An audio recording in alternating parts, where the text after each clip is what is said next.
And good morning, everybody. Thank you so much for joining us today. It's a beautiful spring day here in the DC area. I hope everyone gets a chance to enjoy some of this wonderful sunshine and nice weather that we're having. Before I get started with today's presentation, we're just going to go over a few housekeeping tips and reminders. If you have any questions, feel free to type them in the Q&A window or the chat box at any point in time. We'll have some more time at the end, but for everything else, feel free to contact me at sales@tristaterestores.com. We are recording, and links to view the video and PDF presentation will be shared with everyone tomorrow morning through their Zoom follow-up email. You can visit our website for a complete archive, and you can also visit our YouTube channel at Tri-State Restores for a complete archive and some other fun video goodies that we've got in there. Um, Stay tuned to the end. 10 lucky attendees today will receive a $5 Starbucks gift card. I'll let you know how to win that. After the coffee break, please complete the post-event survey. Let us know what topics you'd like us to cover in our next coffee break. Today's presentation was actually based on feedback that I received from previous attendees. So it really does help. I love to hear what you guys want me to talk about, what you guys want to learn about. Happy to oblige. Just let me know. And stay to the end. One lucky attendee is going to win a disaster prep kit worth over 75 bucks with everything you need for your go bag in case of an emergency. Good morning, Sheila. Good morning, everybody. So a little bit about who we are for anyone who's new on today's call. We are family owned, locally operated, established firm here in the Washington, D.C. metropolitan area. We specialize in mitigation, remediation, removal, cleanup, and restoration efforts of both large and small water, fire, mold, biohazard, lead, and odor caused damages. Our company's mission is turning disaster into peace of mind because we're committed to easing the burden of handling your property disaster by providing you with the best customer experience and services possible. So a little bit more, this is our suite of services again. We help out with water mitigation, mold remediation, lead abatement, fire and smoke restoration, biohazard and trauma disinfection, and sewage mitigation and cleanup. We are an IICRC certified firm, EPA lead safe certified firm, IAQA smart mold, and we're 5-star rated on Google. All of our employees are infectious disease and water restoration technicians certified, and we have 2 EPA licensed asbestos inspectors on staff. We also belong to these wonderful organizations down here. We're members of 2 chapters of CAI. We're members of the Property Management Association and AOBA. Now let's get into it. Power outage preparedness, keeping safe when the lights go out during severe weather. Why this matters? Well, power outages in the Washington, D.C. area are becoming more and more frequent each year. It's happening by, a result of several different things. Increased demand from new tech appliances and growing populations, aging power grid infrastructure struggling to keep up, more frequent severe weather events due to climate change. Anybody remember those tornadoes last summer? Yeah, climate change is kind of really hitting us here. High energy loads from data centers, especially in the DC region. We also have a brand new Amazon data center getting built this summer in Frederick County. So it's not going to change. It only honestly gets worse from here. So power outages can lead to property damage, food spoilage, business disruptions, and it's a huge safety risk if you're not prepared. And good morning, Richard. Thank you for joining us. So how many people here, and PS for those that are new on today's call, we are very interactive with this. If you don't know where your chat is, go ahead and find it. We're going to start having some fun interactive question and answer now. How many people today have been through an extended power outage? Go ahead and share your answers in the chat. We have a couple of follow-up questions to this. I can tell you that I definitely have been, unfortunately, and it was here at my offices here at Tri-State. The entire Clarksburg grid went down. It was last September, I believe, and we were down for nearly an entire business day.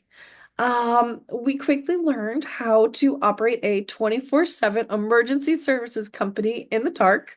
We, loaded up our generator, made sure everybody had charged phones. We all had access to internet, all of that good stuff. It definitely came with its challenges, and it was a great learning experience. But, a pain in the butt when the power goes out. It makes everything twice as hard. 7 days worth. My goodness, Amy. I was part of my follow-up question. What about one lasting longer than 24 hours? I had a severe ice snowstorm. Yeah, Scott.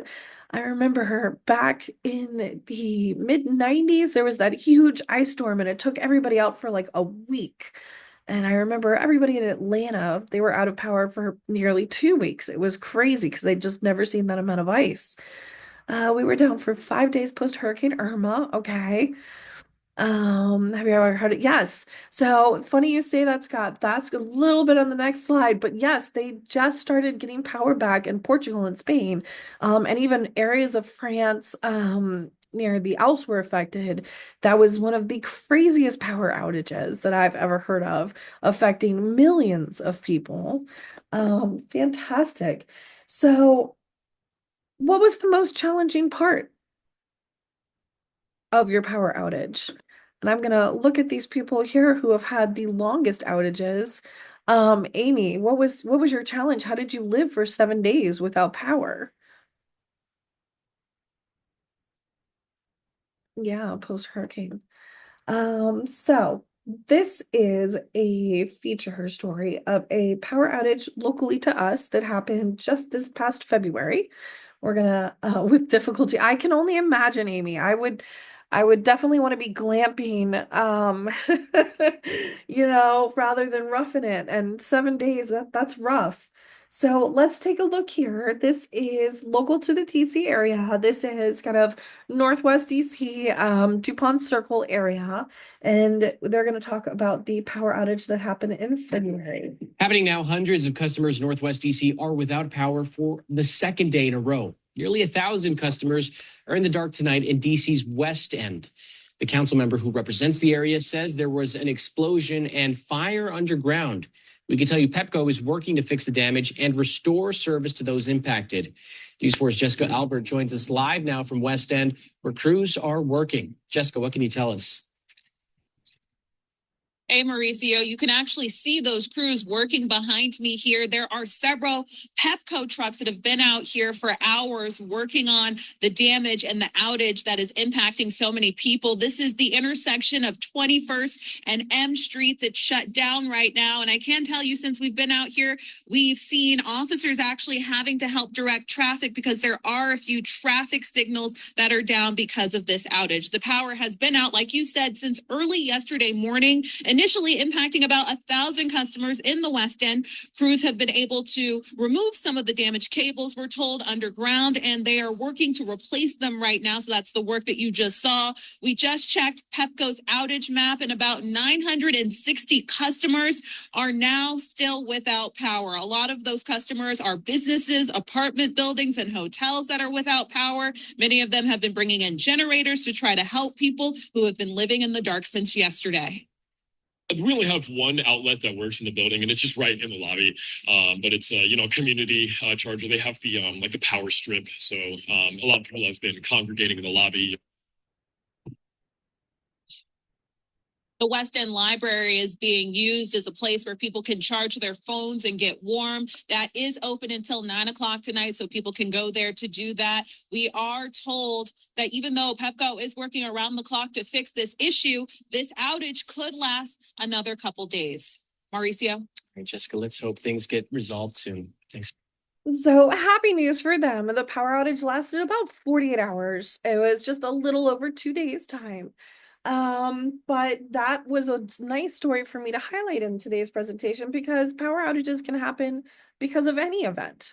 It isn't necessarily due to severe weather, hurricanes or winter weather, ice, all of that. It is also just due to random events. I believe that That power outage happened due to a manhole fire that occurred, and it messed up the entire grid for that area of DuPont Circle. So just something to be aware of. These things happen, and there's no real fair warning to them. It's just all about preparation. So understanding power outages, what is a power outage?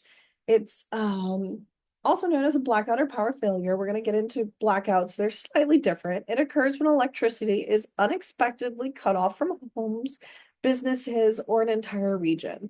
This can occur at a local level, or it may instead be associated with widespread effects like the most recent outage in Spain and Portugal and parts of France. One of the most well-known examples of a large-scale power outage can be seen in New York's blackout of 1977. Anybody here that was around then that could speak on that, feel free to chime in the chat. The 2012 derecho also caused widespread outages here in the DC area, affecting millions. I do remember that very unfondly as well. It was very hot. So a blackout is a complete interruption of power in a given service area. Rolling blackouts are controlled and usually pre-planned interruptions of service. And a brownout is a temporary reduction in electrical voltage, causing lights to dim and devices to work less effectively and efficiently. It's a partial disruption, unlike a blackout where power is completely cut off. These are usually pre-planned through the utilities as well. Don't forget the 2003 blackout that took out most of Ohio, New York, and PA. Oh, yes, I remember that, David. Thank you for chiming in. So, which season is most prone to power outages in our region? Any guesses? I think this is an easy one. It's the summer. Due to thunderstorms and hurricanes, summertime is the most common time for occurrences of power outages in our area. And here are some other common causes of power outages. Severe weather, high winds, lightning, ice, snow, hurricanes can damage power lines and transformers. Fallen trees or branches, storms and strong winds can knock trees into electrical infrastructure. Equipment failure due to aging infrastructure, malfunctioning equipment. It can also result in grid breakdowns. An overloaded grid, which is something that we're seeing here in the DC area with high energy demand, especially during heat waves or cold snaps, it can strain the system. Accidents in construction, vehicle collisions with poles or nearby construction can disrupt power, which we believe that is the source and the root cause of the DC outage a couple months ago. And wildlife interference, birds, squirrels, and other animals can short out transformers or substations. Other potential health and safety risks associated with a power outage. Food spoilage, we're going to talk about that a little bit more. Improper candle and gas stove use. This is more common in the winter months when we are trying to warm our homes and our businesses and our properties. It can lead to an increased fire risk if it's, unattended. Improperly maintained chimneys can cause puffbacks or smoke and fire damage if improperly maintained and then used for warmth. Indoor generator use leads to CO2 toxicity. We never, ever, ever want to use generators indoors. Water contamination, especially if you're using a well pump. Water backup or intrusion. This is very common in the summer months when we have these heavy storm systems and hurricane systems coming into our area. We unfortunately see a lot of sub pump failures, water damages from water migrating into spaces, which can lead to mold and contaminants in your property, which is never good. Building and security system failures. So this is an important one I want to highlight, especially for anybody here who manages, an office environment or a community environment. Alarm systems, when they don't have battery backup or alternate power, can leave properties insecure, and it can pose potential risks for property break-ins, theft, and other nefarious activities. So definitely, if you are managing an office environment or a community, make sure you're bringing in some extra staff to help you with the security aspects to make sure everybody feels safe. That is a very important thing when you're going through power outages. We want to make sure we're keeping people safe first and foremost. Elevator entrapments in multi-story buildings. This is another one that we want to keep an eye out for. It happens very, very common. And HVAC system disruptions or failure. This can affect your, tenant residents' comfort. But also when the power comes back on and surges, it can actually cause total system failure of your HVAC system if it's not turned off prior to the surge when the power returns. So, true or false? A freezer will keep food frozen for up to 48 hours. What do we think, guys? Do we think a freezer will keep food frozen for 2 whole days? Right. So we got a little mixed results here. The answer is actually true. A full freezer, so there's a caveat. A full freezer will keep food frozen for up to 48 hours. A half full freezer is around 24 hours. Now, mind you, this is also keeping in mind that you are keeping your freezer closed. We're not opening it. We're not grabbing things out of it. We're not constantly looking for snackies. The freezer must remain closed in order to remain chilled for this duration. Refrigerators typically stay cold for 4 hours if unopened. Now, a little bit more into the food spoilage, what you can keep and what you should throw away. But when in doubt, toss it out. That's going to be my easy to remember statement for you guys today. When in doubt, toss it out. This is the refrigerator edition. If it's been over 4 hours without power, the food is above 40 degrees. Meat, poultry, seafood, eggs, dairy, leftovers, and open cut fruits or vegetables should all be tossed. It is safe to keep if the power was out less than 4 hours and the food stayed under 40 degrees. Just a friendly reminder, did you remember to keep your fridge closed or were you looking for snackies? If you ended up looking for snackies, you might not be able to do the 4-hour rule and you're going to want to rely on a refrigerator thermometer to let you know what the state of the food is. The whole fruits and vegetables, condiments like mustard, ketchup, pickles, hard cheeses, those should all be generally safe to keep. Now let's get into the freezer edition. Items that have thawed completely and have been above 40 degrees for more than 2 hours should be thrown away. If there are signs of spoilage, meaning there's an odor, a discoloration, or texture changes. I think we've all seen that pound of ground beef that looks like it's been in our freezer for way too long. Those are kind of red flags. We want to make sure we're avoiding consuming this kind of food and we are instead tossing it away. Safe to keep if the food still has ice crystals or is 40 degrees or colder. Unopened, partially frozen foods like vegetables, breads, and baked goods are generally safe to keep. Our pro tip here is use an appliance thermometer, one in both your fridge and your freezer, so you always know the exact temperature when the power comes back on. So, which of these is not a safe way to stay warm during an outage? I realize we're about to hit the summer months, but I feel like this is a very important thing for us to touch on today as well. Your choices are extra blankets, a gas stove, a generator, or wearing layers. I don't know. Hold on, we're going to try this again because I have a funny picture. And let's see if it pops up. Well, the answer, y'all, is a gas stove. There it is. Using a gas stove to heat a room during a power outage can lead to dangerous buildup of carbon monoxide in your property. It is an odorless and colorless gas that is fatal. Yeah, good job, guys. You guys are all on point with this. I'm so happy you guys knew not to do this. It's also fire hazard stoves left on. They're not designed to be used as a heat source. So leaving a burner or an oven on and unattended poses a significant risk of fire. Let's not burn down our properties, guys. Let's not use stoves to heat. Pre-outage preparation, what to do before the lights go out. So this is from FEMA. FEMA reminds us it is important to plan and also gather important documents, take pictures, scan, put everything in a waterproof container, including your insurance policies, health cards, list of medications, birth certificates, and list of important phone numbers. You never know when disasters could affect your area, so make sure you are signing up and being informed at ready.gov. You can also keep a NOAA weather radio tuned to your local emergency station, and you can monitor television and radio when you have power for warnings about severe weather in your area. Typically, there is about a 2-hour heads up for any typical storm system moving into our area. So there is some time for planning and preparation.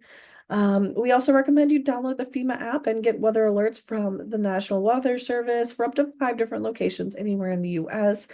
Anybody who wants to can click this QR code right here. That will take you directly to the app to download it.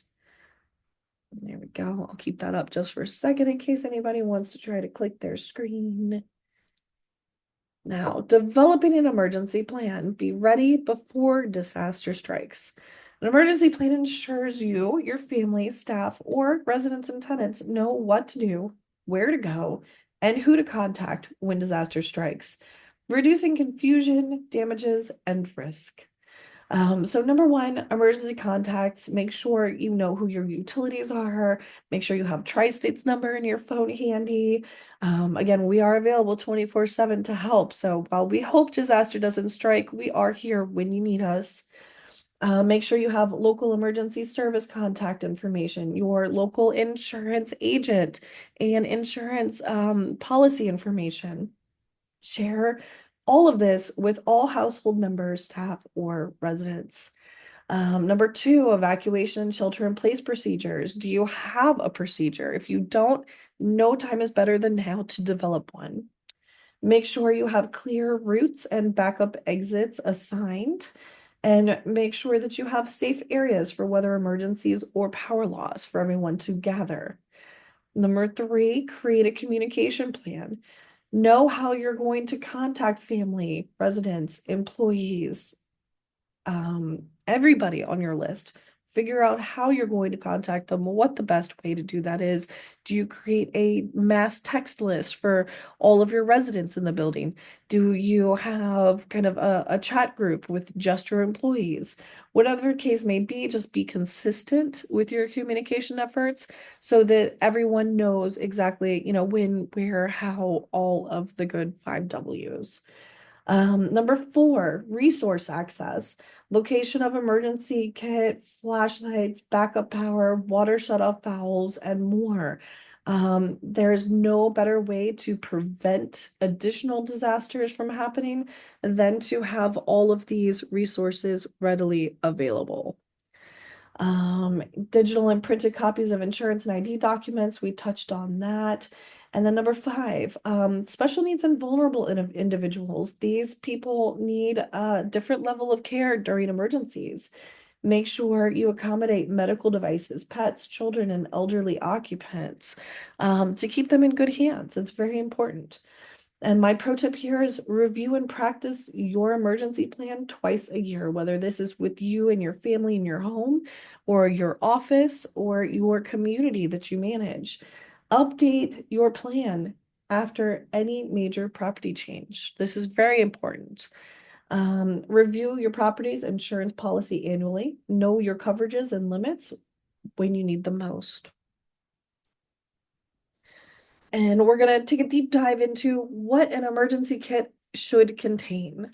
This information is from FEMA, ready.gov, and they tell you to make sure you have a first aid kit, bandages, antiseptic, gloves, etc., and N95 masks or a respirator, hand sanitizer, disinfecting wipes, and prescription medications, at least a 3-day supply. Flashlights with extra batteries, battery operated or hand crank radio, portable phone charger or power bank, extra batteries for all devices. As far as water and food, they suggest that you have at least 1 gallon of bottled water per person per day for at least 3 days. Non-perishable food includes canned goods, granola bars, peanut butter, chips, crackers. Make sure you have a manual can opener because obviously the power's out. We're not going to be able to use those powered can openers. Baby formula and pet food, if applicable, make sure you are carrying at least a 3-day supply. Important documents, we're going to harp on this because it is very important, and I know all the insurance professionals on today's call will agree with me. Make sure you have your insurance policy documentation. Make sure you have your property deeds or lease info and your emergency contact list. Make sure you have copies of IDs, medical records, and bank info stored in a waterproof container. Personal and practical items to bring, a change of clothes and sturdy shoes. FEMA recommends at least a 3-day supply of clothing, blankets and or sleeping bags, trash bags and duct tape, multi-tool or utility knife. These are extremely handy. Local maps and cash in small bills, and medicines for at least 7 days. Next, we will get into the protection. So knowing when and how to protect yourself, your loved ones, and your property during a disaster can make all the difference. Receiving real-time weather and emergency alerts from the National Weather Service is definitely peace of mind. Knowing how to prepare and when to prepare as quickly as possible is going to give you an advantage, and it's just going to help you protect your loved ones and stay safe during a disaster. So again, make sure you're downloading that app, getting these updates. They look just like this. And they will also alert you to your local centers. If there is, a hurricane or tornado in the works, it will also let you know where your local center is to go to. And more than just your lights going out. The power going out can also force sensitive electronics to shut down unexpectedly, resulting in data loss and damage to electrical systems. So it goes beyond just the lights going out. We want to make sure we're keeping your personal property safe as well. So what happens is, and I touched on this a little bit ago, when the power returns, the surge is what can damage TVs, appliances, heating systems, AC systems, and sensitive electronics. Power outages can be impossible to predict, so be sure to equip your home and office with the following devices. An uninterruptible power supply, or UPS, can protect against all power disturbances. These work by providing battery backup to critical electronics to protect them from sudden shutoffs. Energy storage systems can consist of batteries that provide backup during service interruptions. These can be used to power critical systems.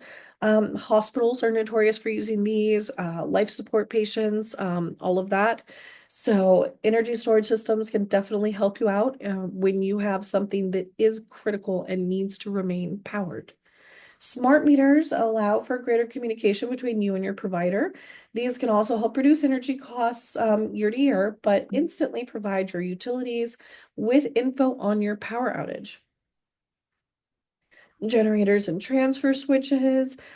These are very, very helpful during power outages. We'll talk a little bit more about generators in a second, but they essentially just provide energy during a power interruption. They should always be used with a transfer switch to prevent unintentional energization of surrounding areas. Sorry, that was a tongue twister for me, which could cause harm to workers or neighbors. Install CO detectors and keep a generator at least 20 feet from the property, doors, and windows. Want to make sure we're keeping everybody safe. Surge protective devices. This is part of the recovery process. So SPDs protect against the voltage spikes that occur once the power returns. These spikes can damage your electronics when power is restored, and whole home surge protection is now required in the latest edition of the National Electrical Code. So something to be aware of.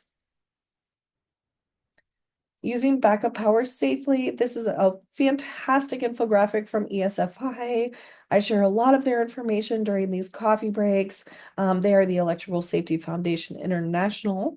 This is just an overview on proper generator use. Again, always keeping generators 20 feet away from your home. Never operate a generator in an enclosed space or indoors. Make sure it has at least 3 to 4 feet of clearance space above and all sides for proper ventilation. And always direct exhaust away from your home. The exhaust is what is extremely harmful, and can cause severe illness or death. Always use grounded cords and inspect cords for damage prior to use of the proper cord for the wattage being used. Something to highlight here with generator usage, never plug the generator into your property's electrical system. Always plug things into the generator. It goes the reverse. So the generator is not equipped to power an entire property's electrical system. It can actually cause shorts, which could cause fires and other damages, which is very unsafe. So you want to plug things into the generator instead to be powered. So each individual device that you need to be plugged in. Power and recovery, how we use our generator on job sites. This is just a nice picture of our generator. We haul it on job sites when they are having unreliable power. So when disasters strike, having reliable power ensures that we can safely and effectively mitigate damages without delay. This typically occurs during severe summer storms, winter freezes and pipe bursts, fire damage where electrical circuits are compromised. A little bit about our generator. It's a Generac diesel powered mobile generator. It's here on its little chassis, and we can tow it to job sites. It's a 75 kilowatt and runs on diesel. It has a 24-hour runtime on a 100-gallon tank, and it's designed for tough weather conditions, and it is actually a quieter operation model, ideal for residential areas. We picked this so that we always want to do more good than harm. We don't want to be a nuisance in a neighborhood when someone is dealing with a disaster. So this is nice. It's very quiet and very mobile and easy to use on our job sites. So why this matters to you? Well, it's keeping critical mitigation equipment running when it's needed most, protecting your property from secondary damages. It also supports faster drying times and safer working conditions for our team. And it helps maintain project timelines even when local utilities are down. So you never want to wait on a disaster. We've talked about this time and time again on these coffee breaks.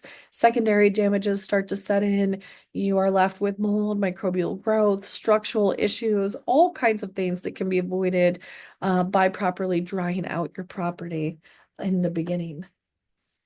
How generators help speed up restoration. So we were just touched on this. Maintaining critical equipment operations. Our dehumidifiers, air movers, and air scrubbers require continuous power to stop secondary damages like mold and structural deterioration. Our generator ensures no downtime even when the utility power is out. Faster drying equals less damage, equals less money spent to restore your damage. Powering, drying, and filtration systems immediately after a storm, flood, or fire prevents mold growth, warped floors and framing, wall and ceiling collapse. It's also protecting your investment. Faster restoration reduces total costs, and it helps preserve the integrity and value of your property. Tracer restorations, we bring the power literally to get your property back to safe, livable conditions faster. We're going to throw this in here, tips for business owners and property managers. Again, we want to prioritize people first. Communicate clearly with residents and employees before, during, and after outages. Post emergency contact info and procedures in common areas. Check on vulnerable occupants, seniors, families with young children, and more. And designate team leads or floor managers to help guide emergency actions. Number two, generator safety and backup power planning. I know most major communities have their own on-site, permanently installed generator backup systems. Ensure you're getting these inspected annually. Make sure somebody's coming out to maintain them. Ensure they're installed by licensed professionals and properly ventilated. Never operate generators indoors or near windows and vents. And test your backup systems monthly and keep fuel stored safely and legally. Clearly label critical systems, lighting, HVAC, elevators, prioritized for backup power. Make sure that those are critical systems are the first ones that you hook up to your generators when you start getting everything up and running. Protect data and systems, enable cloud backups, automate them regularly, restrict access to sensitive files during outages and monitor login activity, and have a manual communication plan if email or digital systems go offline. My pro tip here for you guys is to create a simple emergency response checklist that is tailored to your property type and review it with your staff quarterly. Practice drills with residents twice annually.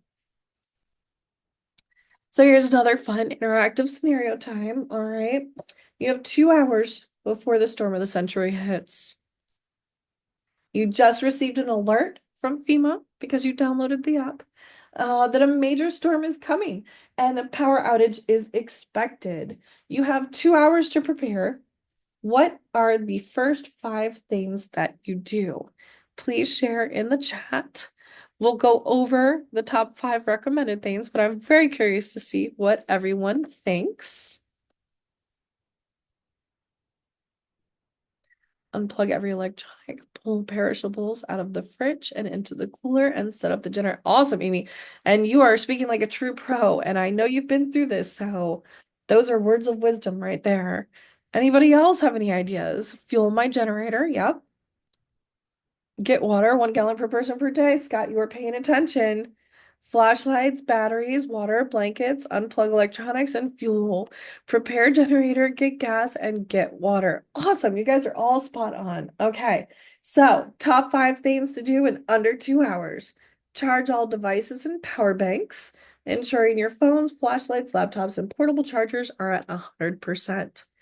Fill up water supplies, fill bathtubs, pitchers, and containers with water for drinking and sanitation, 1 gallon per person per day.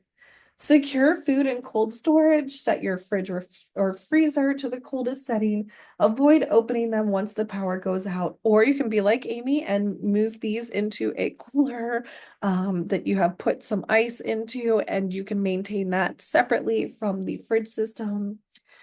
Gather your emergency kit. In the previous slide, we talked about making sure you have flashlights, first aid kits, batteries, medications, documents, and anything else you may need in a grab and go scenario. Check on neighbors and secure your property. Bring in outdoor items, park cars away from trees, and check on elderly neighbors or anyone who may need help preparing. Turn off appliances. Everyone got this one right. So proud. Unplug or turn off electronics, appliances, and other devices to protect them from potential power surges when the power comes back on. Pro tip, if you have a generator, don't wait. Test it now and never use it indoors. As a property manager, and I know there's a few of you on here today, thank you for joining. What are your top 5 preparatory actions? I'm gonna put everybody on the spot. Sheila, I see you. Who else can I pick on?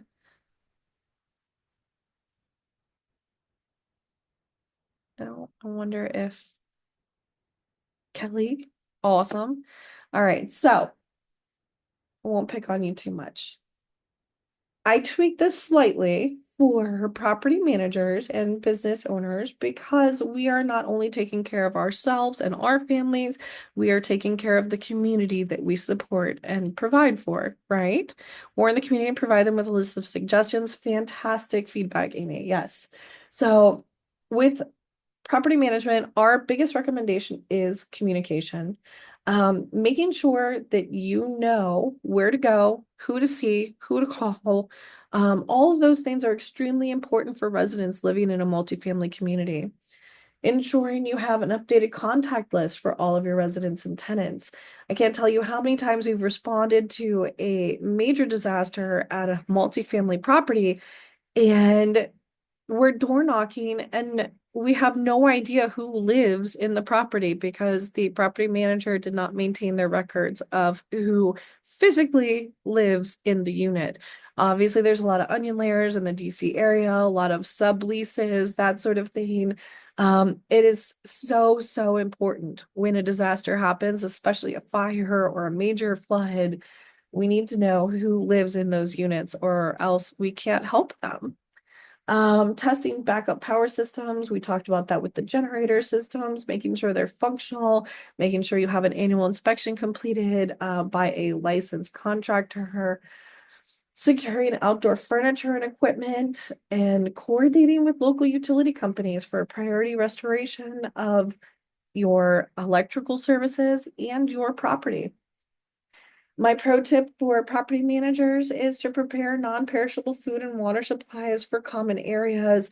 As you saw in the video where they were talking about, the gentleman in DuPont Circle, he said they just had a communal power strip, and everybody hung around that. I mean, that was enough for them. Everybody's able to charge their phones and get through the emergency that way as well. So here's another local case study, managing a 48-hour outage in an apartment complex in Frederick, Maryland. In July 2024, a fast-moving thunderstorm led to a prolonged outage in a 200-unit building in Frederick. The outage, likely due to a lightning strike, affected more than half of the residents. The outage affected more than half of its 200 units in the building, and it was prolonged, lasting 48 hours for most residents. Some residents, unfortunately, it lasted between 3 to 6 days until their power was successfully restored. So let's find out how the property manager tackled this. So let's just do this. Hold on one second. I'm so sorry, guys. Need to get back to where we were really quickly. All right. There we go. So 48 hours without power in a community. What were the challenges faced? Ensuring resident safety without functional security systems. That's a big one. Maintaining communication with residents without power. Addressing perishable food concerns in communal refrigerators. And here are the effective strategies they implemented. They utilized a text alert system to keep residents informed. They deployed staff to monitor the property and assist residents. And they arranged for a refrigerated truck to be brought on site to preserve communal food supplies. I thought that was above and beyond, and I wanted to make sure I shared that with you guys. So apparently it is an option. You can call, I guess, like Carvel Ice Cream or whatever the case may be and say, hey, can I rent a freezer truck? They will deliver it on site, and you can have your residents make sure they're safely storing their food. I thought that was a fantastic way to turn that challenge around into a positive for everyone in their community. All right, now we're coming full circle. What do we do after the power returns? Check for electrical damage before powering up. This is the biggest thing. Once the power returns, it's very tempting to flip back on everything, but doing so without inspecting for damage can be dangerous.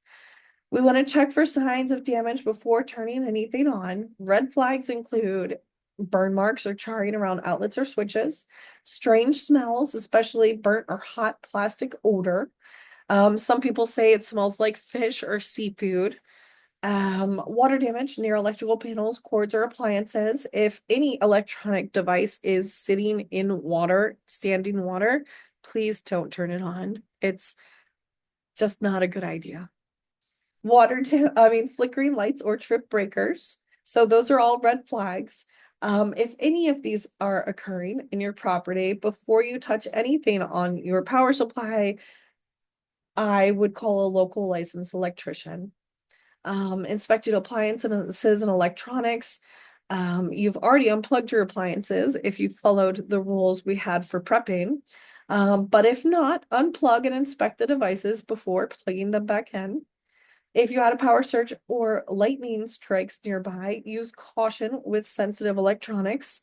And don't overload your outlets. Restart appliances gradually. So if you turned off your fridge or microwave, your HVAC system, turn them on one at a time, kind of pace it out and give each one time to fully come back into functionality before you move on to the next appliance.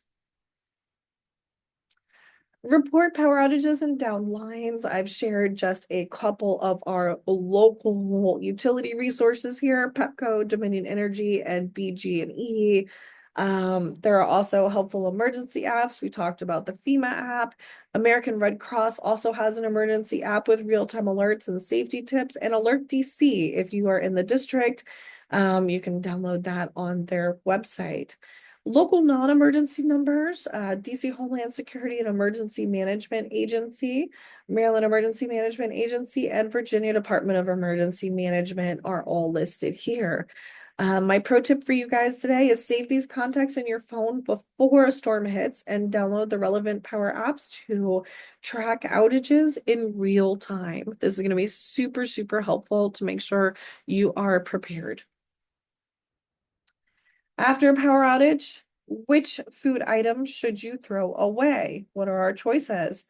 Milk left out for 2 hours, frozen meat that is partially thawed, cheese that was in a closed fridge for 6 hours, or my kids threw this in here, chicken and banana. What do we think, guys? Milk. Oh, good job, everybody. You are 100% correct. It is milk. What is safe to keep? Frozen meat that is partially thawed as long as it still contains ice crystals or is 40 degrees or colder. Cheese in a closed fridge for 6 hours, especially hard cheeses, which are more temperature stable. Toss it if it's milk left out for 2 hours. It is perishable. Dairy spoils quickly at room temperature and can pose serious health risks. Remember, when in doubt, throw it out, especially if the item is dairy, meat, or eggs and has been above 40 degrees for over 2 hours. Now we're entering the recovery stage. While we hope that your power outage did not result in property disaster, if you do suffer from anything during your disaster, you can find out if your location is eligible for FEMA assistance by locating the Disaster Recovery Center locations on the FEMA app. You can visit ready.gov for helpful resources and call Tri-State Restorations, your local provider for assistance with recovery, or available 24/7 to assist you. In closing, if you suspect you have a property hazard or require our assistance with water, fire, smoke, lead, or biohazard damages, give us a call. We are available 24/7 to help with your disaster. Now, I'm going to open it up for questions. I know we grabbed a bunch of them throughout the presentation today, but if anybody has any additional questions, I would love to answer them. Let's see here. Oh, thanks, Sheila. I appreciate that. It's a little bit more of an out of the box presentation, but again, I want to make sure I'm keeping you guys safe, and we are a very weather driven area. I highly anticipate having more hurricanes and tornadoes in our future this summer, and I want to make sure everybody stays safe and their property stays safe. Oh, thanks, Kelly. Good job, guys. Perfect. So if there are no questions, again, you can always call me or reach out to me by email anytime. We're gonna move forward. I want to highlight my colleague here, Mr. Dion Gray. You guys met him back in February when we did a coffee break together. He has a YouTube Shorts a series that he's been working on called our Heads Up Update. I'm sure some of you people, I know Scott's definitely seen it. I know some of the people here on this call have watched his videos. They are a very short, bite-sized safety tip. So like I say here, do you know how to use a shutoff valve? And if you don't, do you want to learn in less than a minute? Check out his videos. The QR code is here, or you can just visit YouTube and type in Tri-State Restores to get to our channel. He's got several of these, and we put out 2 new ones every month. Every time, less than a minute, you will learn something about keeping your property safe. Thanks, Scott. I know, they're awesome. Now, without further ado, somebody is going to take home a emergency kit. What is in this kit? You get a 10-gallon dry bag, a hygiene kit, a sample of Benefect Decon 30. That is the all-natural botanical cleaning agent that we use here at Tri-State, a first aid kit, and the coolest part about this kit is the ham radio, the crank. It is a crank radio. It is also chargeable, and it has a flashlight and a plug for your cell phone. So it is a portable charge device, right? So it's portable power bank. Plus, you can also hand crank it to charge it. So if you ever end up in a place without power, your phone's at 5%, you can hand crank yourself back to 99% on your phone. So without further ado, let me get my random number generator here and pick our winner. Let's see, we're going to 1, 2, 3, 4, 5, 6, 7, 8.